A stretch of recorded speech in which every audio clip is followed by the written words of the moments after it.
We coming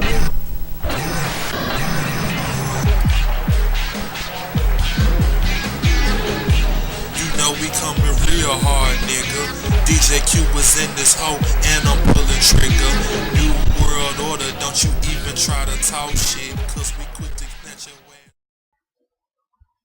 Welcome, ladies and gentlemen, to episode 9 of Memphis's only talk wrestling show. McFoley set to return to TNA next week. Hoo-ha, hoo-ha, who really cares? He said it originally that he wanted to be on Raw for The Rock's little birthday party or whatever, and WWE declined, even though TNA had gave him the okay that he could actually participate in the ceremony on Raw, but unfortunately WWE thought otherwise. Not surprised.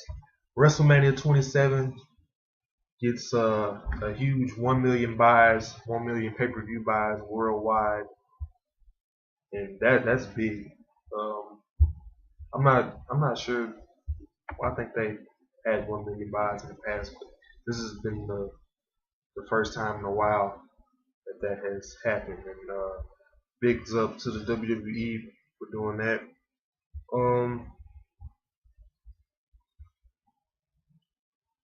I'm just gonna give y'all an update on what's been going on. The Undertaker was on Raw backstage, and I'm just gonna read this article that I had looked up. Alright. It says, "We can confirm, based on conversations from several wrestlers and key insiders, this move has a lot to do with the fact that The Undertaker is not scheduled for TV anytime soon and simply wants his wife at home. McCool's tenure on SmackDown has been somewhat controversial, as she has not appeared on house shows and only worked TV tapings and pay-per-views. That's just what they've been saying for right now. And also, they said that some of the superstars backstage have been kind of rubbed the wrong way about the whole situation. Superstars like part-timers who worked WrestleMania, like Michael Cole, Jerry Lawler, Trish Stratus, Vicky Guerrero, and Snooki.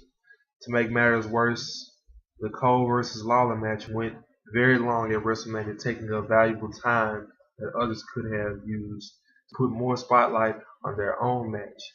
Agent/producer Dean Malenko was the one who laid out the Lawler and Cole match, and that touched off a whole locker room discussion about the part-timers who get so much airtime when the house shows are hurting and paychecks are down because of it.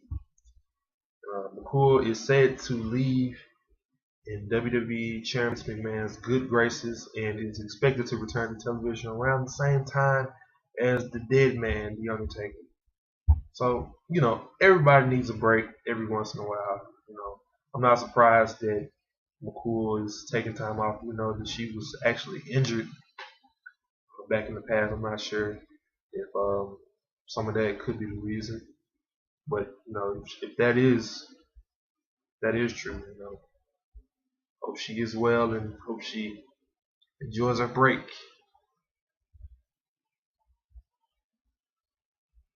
Vince McMahon was asked if he would ever buy TNA Wrestling.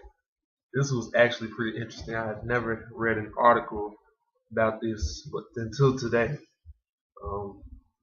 During yesterday's shareholders meeting, a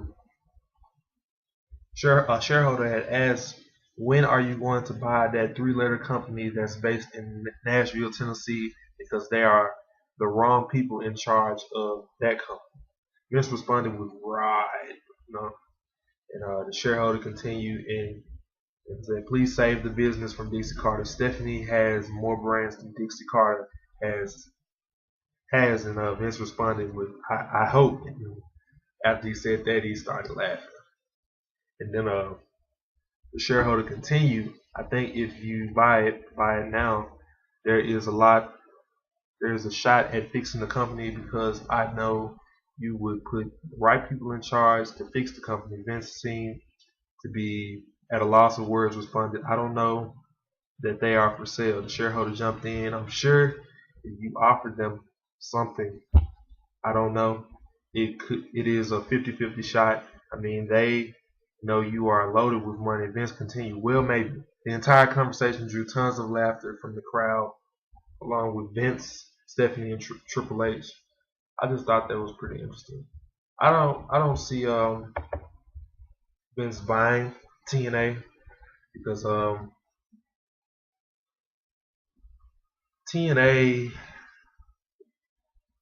Vince has no really real use of any other wrestlers in TNA. Half of them are over 30. With this youth movement going on. I don't really see Vince McMahon, wanting to buy TNA. Plus, TNA hasn't been around too long. They need a little bit more time to do it. I don't see Vince trying to buy TNA until they give him some competition, like WCW, for instance. They gave Vince a lot of competition, and when the time was right, Vince made the deal, and it was as follows.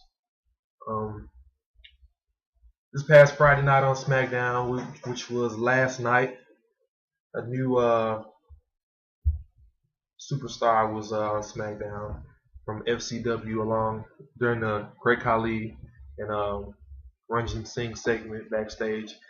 That wrestler was known as Jinder Mahal, and he wrestled for years on the independent circuit in Canada, and he's been signed with the WWE for about a year or two now. And they said last year that he was supposed to be making his debut pretty soon. I guess that debut could be within the coming weeks, even though he was on the SmackDown show. Let me just say, Jinder Mahal is a very great in-ring competitor. He has a lot of potential to be a great superstar. And I mean, if not a feud with Khali, they could probably form some type of stable, some type of alliance, because he has the look. He talks good on the mic, and I think potentially he could do great things in the WWE.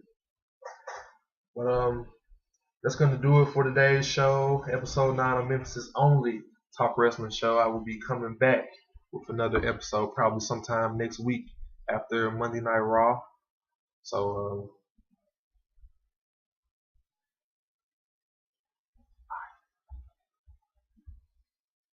bitch.